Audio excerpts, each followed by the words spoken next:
On very basic terms, in layman's perspective, what is driving the economy here in China? For every economy, you can look at three major parts. One is the consumption, the other one is investment, the other one is export, so the external relationships.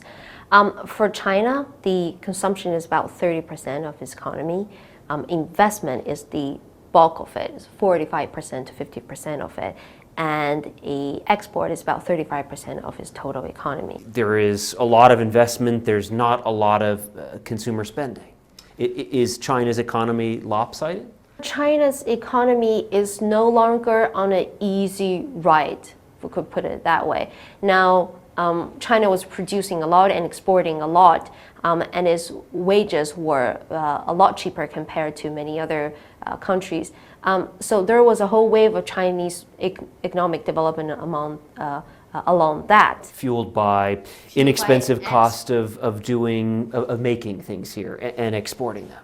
Export was the idea at that time, but that phase of hypergrowth is really over. I would say that the current Chinese president, Xi Jinping, has a lot more challenging tasks on his plate. Now, if Xi Jinping doesn't change things rapidly enough, China will be in deep trouble. Why are there concerns about China's economy, concerns about the growth, concerns about hitting growth rate targets? China produces so many things. China also invests in so many countries, and that will have a major impact. For instance, there are so many people that are working, not just Chinese people, that work for Chinese companies, right? Or they purchase Chinese goods, or they're working with companies that are providing services or goods to Chinese people, to the Chinese market. So if China were to collapse, then all of this will come down with it.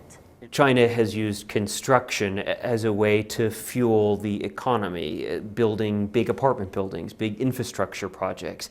But now you hear about softening home prices in big cities like Beijing. Right. You certainly see these ghost cities where people just haven't moved in. How much of a concern is there that there is this property bubble? Overall, there isn't a major housing bubble here. I'm being careful here, okay? I said overall, and I said there's not a major housing bubble. Why do you feel the need to be so careful? Because admittedly, because when you have such a big country, China is so big, you can't just talk about China as a whole. It's like talking about Europe without talking about the differences between the Greeks or the French or the Germans, right? You have to talk about it separately. Many cities don't have that problem. Admittedly, some cities are having that problem. If you look at the every year's actual sold houses versus the supply of the new houses, no doubt that some cities, the supply is 200 times or even 300 times compared to the actual demand for these houses.